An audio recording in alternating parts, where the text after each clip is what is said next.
What's up, guys? Kryptonian MMA. I know what you guys are thinking. Oh, great. There's another MMA YouTuber trying to make it big in the community. Honestly, we're just going to see where this pans out and hope for the best, right?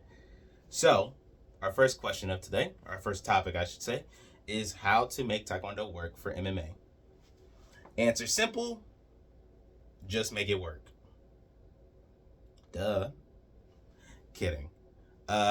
This is my today's bullet points to how I think you can make Taekwondo work for MMA. Tip number one, the most simple one of all, pressure test. You have to pressure test your Taekwondo up against people who are kind of competent in the art of MMA. Because if you're doing Taekwondo and you're integrating over to MMA, let's be honest, you're going to have to pressure test it anyway because you're going to have to be able to figure out what works and what doesn't. That's the only way that's going to work. That's what all styles have to do once they start integrating into MMA. There is boxing when it comes over to MMA. You have to pressure test it because things that typically work in boxing stop working over in MMA because there's more things to worry about in MMA.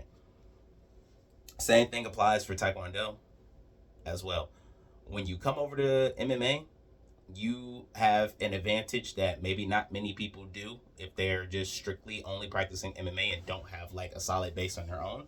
You have a very good understanding of distance control, shot placement, and you have a decently wide range of using like a multitude of kicks. So step one, just pressure test it. Step two, figure out what type of Taekwondo style you have. Once you arguably kind of figure out what type of Taekwondo style you have, whether you're more of like the bull rushing forward and you want to just go head first and your kicks incapacitate everybody, or are you more of a I'm gonna sit back, shut and like just like point out like where I want to set my kicks, get a point here, get a point there. That's okay. But just know you got to be able to figure that out on your own. If you can't figure that out, you won't make it work. Step three is honestly probably the hardest one, which is be okay with letting some of it go. And what I mean when I say that is when it comes to using Taekwondo and MMA, you can't get away with everything. In Taekwondo, like you can get away with flashy kicks, you can get away with those really big aerial kicks. And not saying that in MMA you can't get away with those things because we've seen it done plenty of times already. But you have to be willing to also accept that those things do not work all the time. So in a certain way, you need to kind of unlearn them. Not so much unlearn them as it is you need to like put them in your back pocket and accept the fact like, ooh, those don't work all the time. They can work under the pretense that you are fully well-rounded in like other areas in this little triangle as I call it, but that's a video for another day. And you have to be able to like, if you want to throw a flashy spinning attack, you have to be able to set it up and use something else.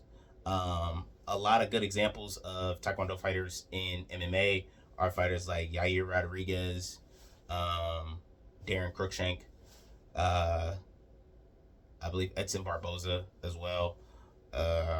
There's plenty of good examples of them, but all these guys, all the things that they have in common is that they pressure tested their Taekwondo for MMA and they learned how to integrate and take things that do work for MMA and things that don't work for it and try to figure out how to meet at a middle point and utilize their style in correspondence to themselves, how they would personally like to use it. Honestly, not gonna lie to you guys, this video is a lot shorter than I was expecting it to be.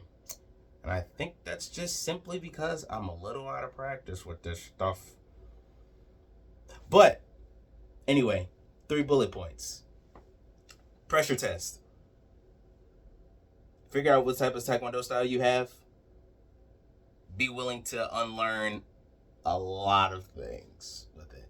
Coming from a Taekwondo background myself, I had to quickly figure out that, yeah, maybe all this flashy stuff looks cool, but the percentage on how well it works is not very high. But as I'm getting more experienced in, the art of mixed martial arts, whether, working the other styles that I'm comfortable with using and working my Taekwondo in there, I would say that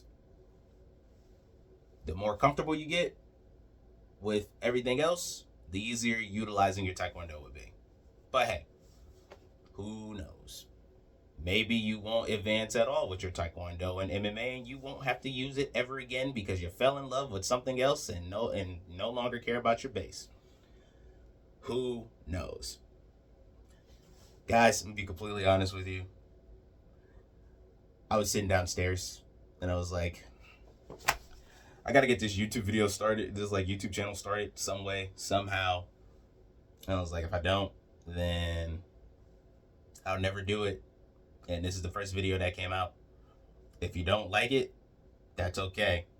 But understand that they will get better, and I'll actually mentally and plan my videos a lot better than how I did today. So, secondary recap. Remember, 3 bullet points. Trace. Pressure test your style. Learn what type of style that you have in correspondence to that art. Are you an offensive guy? Are you a defensive guy? What are you? Are you tricky guy? Who knows? Be willing to unlearn a lot of what you think you know. But that's all for today, guys. I have no idea when I'll post another video.